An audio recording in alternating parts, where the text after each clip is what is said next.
नमस्कार। आज हम जिनकी बात करने वाले हैं वो हैं सारिपुत्त, भगवान बुद्ध के दो सबसे खास शिष्यों में से एक। हाँ, जिन्हें प्रज्ञा में अग्रणी कहा गया। मतलब ज्ञान में सबसे आगे। बिल्कुल।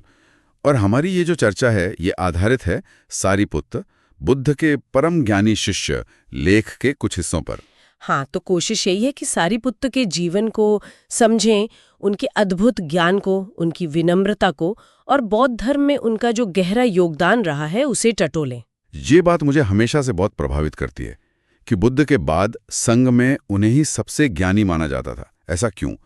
और वो कहानी भी तो है कि कैसे सिर्फ एक श्लोक सुनकर वो ज्ञान के पहले पड़ाव पर पहुंच गए। हाँ, वो कहानी तो अद्भुत है। देखिए, उनका जो मूल नाम था वो उपतिस था। राजगीर के पास एक अच्छे ब्राह्मण परिवार में जन्म हुआ था। अच्छा। और उनके बचपन के एक बहुत गहरे दोस्त थे कोलित, जो बाद में महामौगिल्लान बने। हाँ, बुद्ध के दूसरे प्रमुख शिष्य वही। तो ये दोनों दोस्त जवानी से ही सत्य की खोज में थे।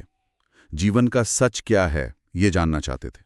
और इसी खोज में फिर उनकी मुलाकात अस्सी जी से हुई, बुद्ध के शिष्य। बिल्कुल, अस्सी जी से मिले और वो मुलाकात कह सकते हैं एक टर्निंग पॉइंट थी। अस्सी जी ने उन्हें बुद्ध की शिक्षा का सार बताया, एक छोटी सी गाथा सुनाई। कौन सी गाथा थी वो? वही के ये धम्मा हेतुपभवा, जो भी चीजें हैं वो किसी कारण से पैदा होती हैं और उन कारणों के खत्म होने से वो चीजें भी खत्म हो जाती हैं। अच्छा। बस ये सुनकर उपतिस यानी सारिपुत्र उसी वक्त सोतापन्न हो गए।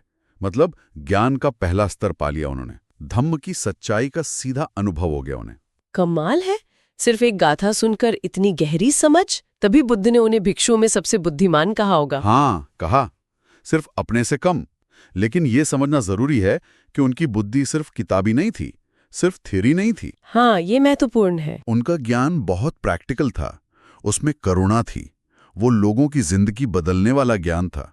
जो मुश्किल फिलोसॉफिकल बातें होती थी ना, उनको सुलझाने में और नए भिक्षुओं को रास्ता दिखाने में उनका बड़ा रोल था। तो फिर वो सिखाते कैसे थे? क्या उनका कोई खास तरीका था? हाँ, यही तो उनकी खूबी थी। वो सामने वाले को देखकर उसकी समझ का लेवल क्या है ये भांप लेते थे। अच्छा। और फिर उसी के हिसाब से धर्म को समझाते थे, बिल्कुल सरल तरीके से।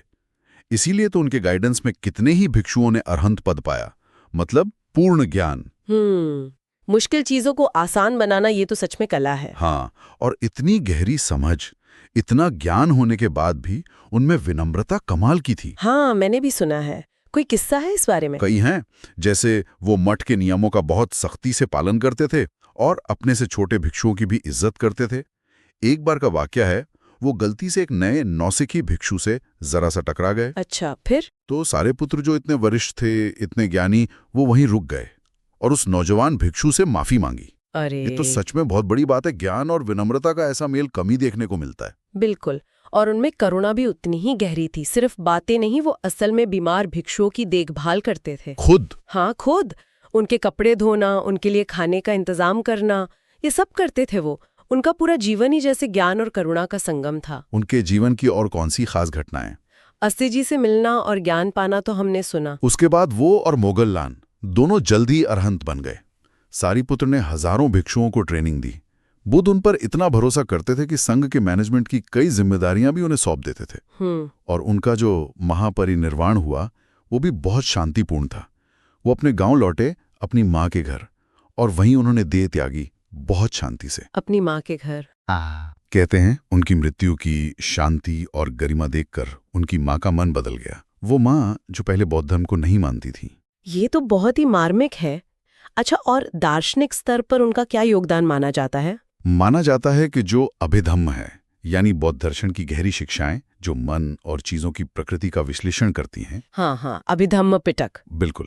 तो उसके कई सिद्धांत सारिपुत्र के लॉजिकल तरीके से प्रभावित माने जाते हैं। कई महत्वपूर्ण सुत्त हैं, जैसे दसोत्तर सुत्त, संगेती सुत्त, उनमें वो मुख्य वक्ता हैं। और जो मूल सिद्धांत है बौद्ध धर्म के, जैसे 4 आर्य सत्य, अष्टांगित मार्ग, उन पर तो उनकी पकड़ जबरदस्त थी। खासकर प्रतीत्य समुत्पाद यानी कारण कार्य का सिद्धांत, कि कैसे चीजें एक दूसरे पर निर्भर होकर पैदा होती हैं। Dependent origination. हाँ, बिल्कुल। चीजों का इतना गहरा विश्लेषण करने की उनकी जो क्षमता थी, उसने थेरवाद दर्शन की नींव को बहुत मजबूत किया। तो उनकी विरासत आज भी उतनी ही महत्वपूर्ण है? पूरी तरह से। आज भी लाखों बौद्ध भिक्षु और गृहस्थ उनसे प्रेरणा लेते हैं।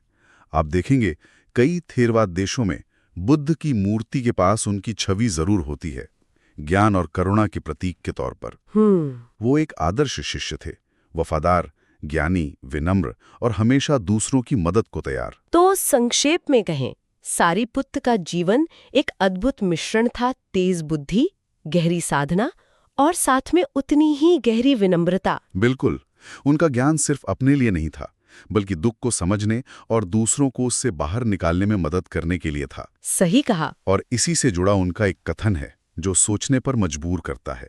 वो कहते थे, कोई भिक्षु चाहे जंगल में रहे, फटे चीवर पहने, दिन में एक ही बार खाएं, लेकिन अगर उसने अपने अहंकार को नहीं जीता है तो वो सच्चा त्यागी नहीं है। बहुत गहरी बात है, इस पर सोचा जा सकता है। आज के समय में जहां ज्ञान इतना सुलभ है, क्या सच्ची समझ, सच्ची प्रज्ञा विनम्रता के बिना आ सकती है? ये सवाल शायद हम अपने श्रोताओं के लिए छोड़ सकते हैं।